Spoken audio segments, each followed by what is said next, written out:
Arjuna here asks a very, very human question,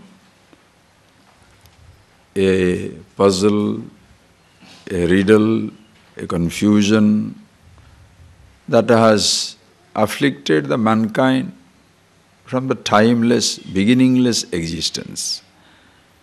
Every generation, people have asked the same question. Chanchalam hi mana Krishna. O Lord, this mind is chanchalam, chalam, chalam, chalam, chalati, chalati, chalati, continuously on the move. What you are talking about, sthiram, sthiti, etasya aham na pashyami. I don't see what you are talking about, the sthira, sthiti, an absolute, quiet, restful existence. That mood, immobile, absolute restfulness. God, I don't see. Why? Because this mana, which is continuously on the move, pramathi balavat drudam, pramathanam karoti. It churns the mind, it churns inside.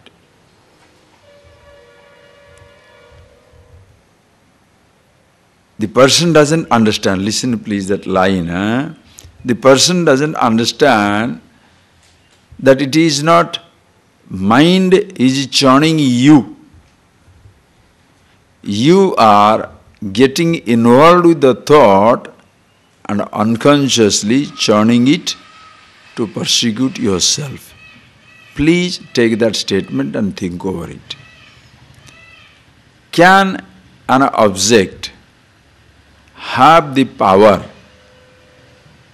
to push you, to pull you?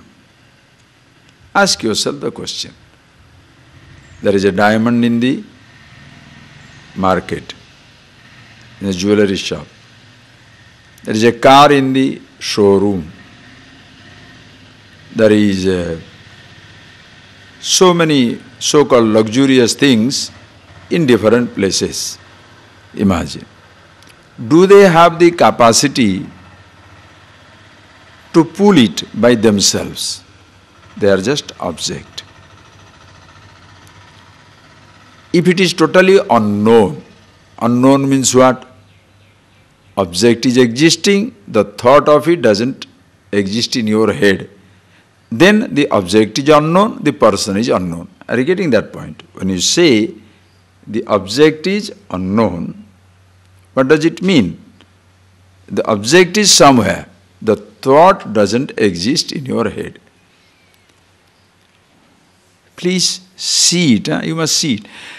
You have been listening to this, but are you living, L-I-V-I-N-G, living this knowledge?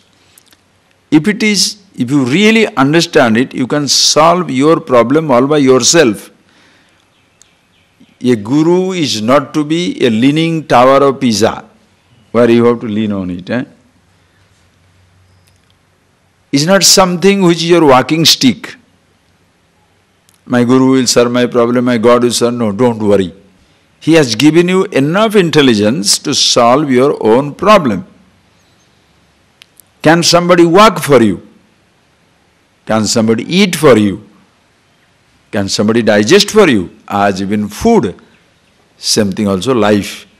Nobody can live your life. Therefore, do not ever hand over your life to somebody. It doesn't work. You have to live your life. You have to take decisions. And you must know how to. That is where you understand very clearly the mechanism of your thoughts, emotions. So when you say the object is unknown, that does not mean object is non-existent. Unknown object means object is existing, the thought of the object doesn't exist in my head. That is why unknown people, never your problem. There are 5 billion people in this world. Minus 4, 5. 5 billion minus 4, 5 mean nothing to you. Your worst enemy, your husband, your wife, your father, your mother, your child. We may say that, habitual again. Your worst enemy, number one, you, then your father, Your mother, your husband. Why? Because if you are not there, who shall be your enemy, who shall be your friend?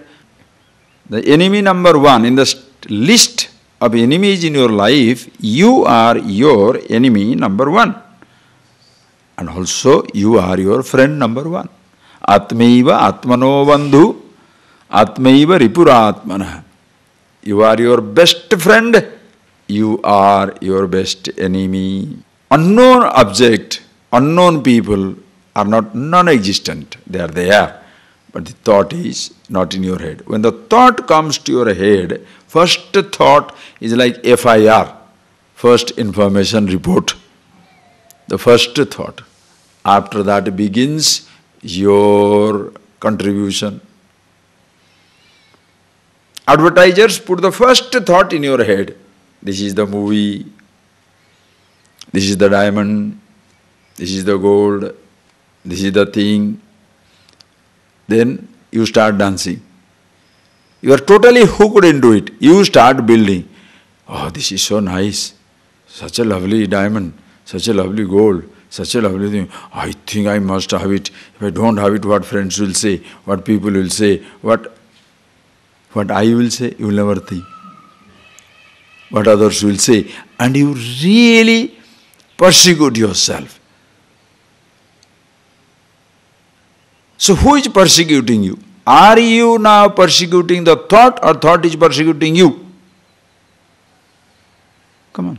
Take a decision. Be a judge. Be a judge. Are you getting that point, please? Be a judge. Who is punishing whom?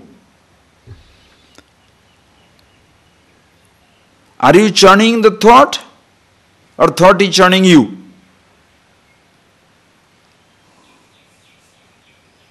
Simple statement. You rogue, you stupid, something. Somebody throws a statement at you. Then they go. Then what happens? Who takes over? You take over the churning. Everybody is lost. And you feel comfortable when other person is more confused. Isn't it? That is how people live. You can't live with your misery. When you see other people more miserable, you feel comfortable. You see, compared to him, I am better off. Abba. That is why, while you punish people, you create more inconvenience for the people also. So that when they are inconvenienced, you feel convenienced. Anywhere you shall see, that is how people function. Somebody takes 10,000 rupees from you, causing inconvenience to you. He doesn't give it back to you. You make him lose 5 lakhs rupees somehow. Then you feel comfortable. You don't get back your money, but you feel comfortable. Why? Good. Deserves it. Just lost. A fellow was moving in the forest and he was totally lost track. Going round for few days. After 2-3 days, hungry, famished, tired, already given up, finished. He said, I am gone, I am going to die. He has really given up. Then suddenly, as he is going into the deeper jungle, from out of the deep, another person comes out. Ha! He feels so happy. He throws the gun, he throws all the haversack, knapsack, whatever is there, he throws it out and embraces him. Oh God, am I happy? I thought I am gone. I am lost for last 3 days. The person says, what are you so happy about? I have been moving for a week. He is hanging around for a week. Now does this 2-3 days fellow will feel lucky? But anyway, somebody is there to, are you getting? In a sense, when you are totally lost sight of, your suffering is more. You see somebody else is suffering more. You feel happy and you feel comfortable. That is how average person lives in life. But what do we say? Anyway, churning, when you are churning, who is really affecting you? The thought is affecting you or you are churning the thought?